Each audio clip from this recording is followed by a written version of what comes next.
Number 2 से। मेरा नाम सुकांत चंद्र है। मैं मुर्शिदाबाद जिला का बेलडंगा से आया हूँ। मेरा सवाल है इस्लाम और राजनीति में क्या फर्क है, मुझे ये जानना है।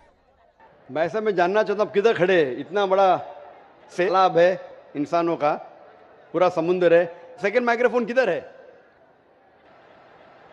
माशाल्लाह, उधर सेकंड माइक्रोफोन। जी हाँ, सेकंड माइक्रोफोन उधर है ना? हाँ हाँ जी हाँ। भाई साहब का सवाल है कि वो जानना चाहते इस्लाम और राजनीति में फर्क क्या है। इस्लाम आता है लफ्ज़ सलाम से, जिसका मानी अमन, और कोई भी इंसान अगर अपनी ज़िंदगी अल्लाह सुब्हाना व तआला के अहकामात के मुताबिक बसर करता है, उसे कहते हैं मुस्लिम। इस्लाम मतलब अमन हासिल करना अल्लाह सुब्हाना व तआला के अहकामात पे अमल करने के बाद। राजनीति है जिसे कहते हैं अंग्रेजी में पॉलिटिक्स। पॉलिटिक्स से किस तरीके से राज को चलाना, राजनीति किस तरीके से राज को चलाना, किस तरीके से मुल्क को चलाना, देश को चलाना। इस्लाम एक मुकम्मल दीन है। Islam has the solution to all the problems of humanity. Islam एक मुकम्मल दीन है। वो सिर्फ कुछ चीज़ों के बारे में जिक्र नहीं करता, बल्कि मुकम्मल दीन है जो एक इंसान को किस तरीके से ज़िंदगी बसर करना चाहिए इस दुनिया में, उसके बारे में जिक्र करता है। ये पॉलिटिक्स लफ्ज़ जो है, आज की तारीख में पॉलिटिक्स अक्सर गंदा हो चुका है। तो लोग जब पॉलिटिक्स बोलते हैं तो लोग समझते हैं ये गंदा शब्द है, लेकिन इस्लाम में अल्हम्दुलिल्लाह किस तरीके से देश पे हुकूमत करना, उसके बारे में भी जिक्र है। आज की पॉलिटिक्स और इस्लाम में ज़मीन आसमान का फ़र्क है, लेकिन इस्लाम में पॉलिटिक्स है। इस्लाम मानता है खिलाफत में एक खलीफा होता है, और वो खलीफा जो सारी खिलाफत में ऊंचा दर्जा लगता है, वो डिसीजन लेता है बेस्ड ऑन कुरान एंड सही हदीस। तो कुरान जिस तरीके से हर मुल्क का एक कॉन्स्टिट्यूशन होता है, आखिरी कॉन्स्टिट्यूशन दुनिया का ये Quran. Quran is the world constitution. सारी दुनिया का कॉन्स्टिट्यूशन कुरान है। किस तरीके से जिंदगी को बसर करना चाहिए, क्या चीज़ फ़र्ज है, क्या चीज़ हराम है, क्या चीज़ मुबाह है, इसमें सारी डिटेल है। और इसकी जो तशरीह है या तफसीर आप बोलेंगे, वो है सही हदीस, अल्लाह के रसूल की सही हदीस, जो अल्लाह के रसूल ने कहा, जो सही हदीस है। ये दोनों को लेके अगर आप मुल्क या दुनिया को चलाएंगे तो ये इस्लाम के मुताबिक चलेंगे और हमेशा इंशाअल्लाह दुनिया में अमन रहेगा। अफसोस की बात है कि आज दुनिया में एक भी मुल्क नहीं है जो मैं कह सकता हूं कि 100% कुरान और सही हदीस पे चल रहा है।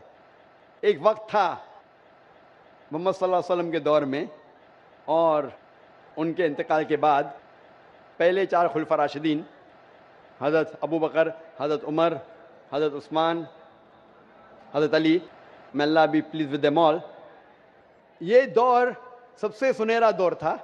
और सही राजनीति आप जानना चाहते तो इनको देखिए, इनके दौर को देखिए, अल्लाह के रसूल और पहले 4 खुलफा राशिदीन के दौर।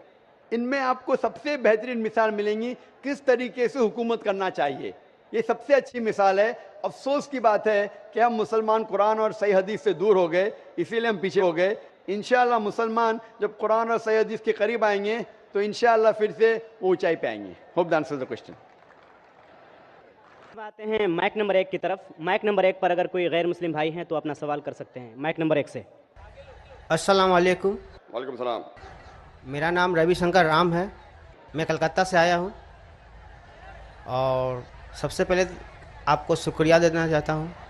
आपसे मिलने का तमन्ना बहुत दिनों से थी, क्योंकि मैंने पीस टीवी बहुत लगातार देखता हूँ घर पर। आपका जो सभ्यता, जो शिष्टाचार मैंने जो देखा, मैं अपने आप को रोक नहीं पाया, इसलिए मैं आपसे इम्प्रेस होकर यहाँ पर आया हूँ।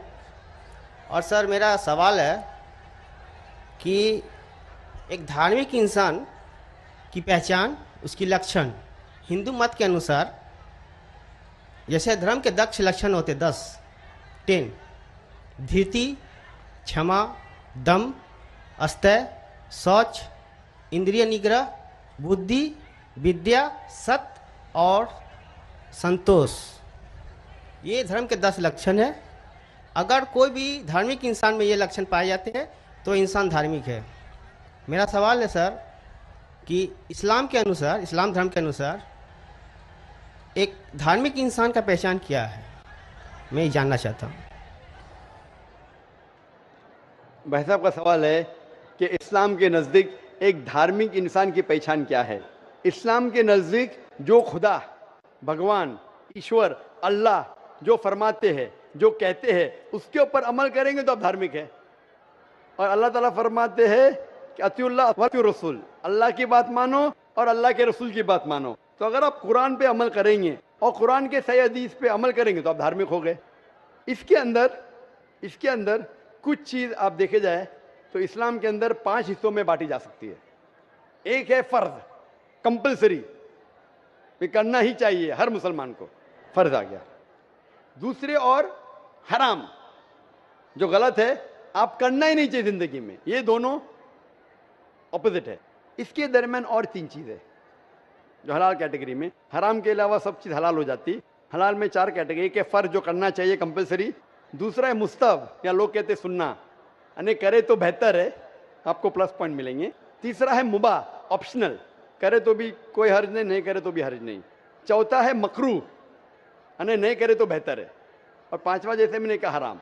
तो एक धार्मिक इंसान कोशिश करेगा कि 100%, 100% कम से कम फराइज तो करे और हराम ना करे। तो मिनिमम रिक्वायरमेंट है कि वो 100% जो फर्ज है वो करे और जो हराम है वो कुछ भी ना करे। और धार्मिक बनना चाहेंगे तो जो मुस्तहब है, जो एनकरेज है, जो सुन्नत है, उसके ऊपर अमल करे। जितना ज़्यादा अमल करेंगे उतना धार्मिक होगा। और जितने मकरूह है, जो चीज़ अवॉइडेबल है, डिस्करेज है, उससे दूर रहेगा। इन शॉर्ट, अगर आप कुरान और सही हदीस पे अमल करेंगे तो आप इस्लाम में धार्मिक कहलाएंगे। Hope that answers the question. भाई साहब, आप पीस टीवी कितने साल से देख रहे हैं? सर पीस टीवी तो पहले देखा था मैंने 6 महीना पहले, इसके बाद में फिर बंद हो गया था। तो इसके बाद मैंने चैलेंज, एक दिन रात को मैं ऑन कर रहा था तो चैनल फिर एक बार पीस टीवी आया था, तो मैंने लगातार पीस टीवी रात 9:45 बजे करीब आपका तकरीर आता था वहाँ पर, तो मैंने देखते थे। इसके बाद में फिर वो बंद, अपने आप बंद हो गया फिर। भाई साहब, आप मानते हैं कि खुदा एक है? जी सर।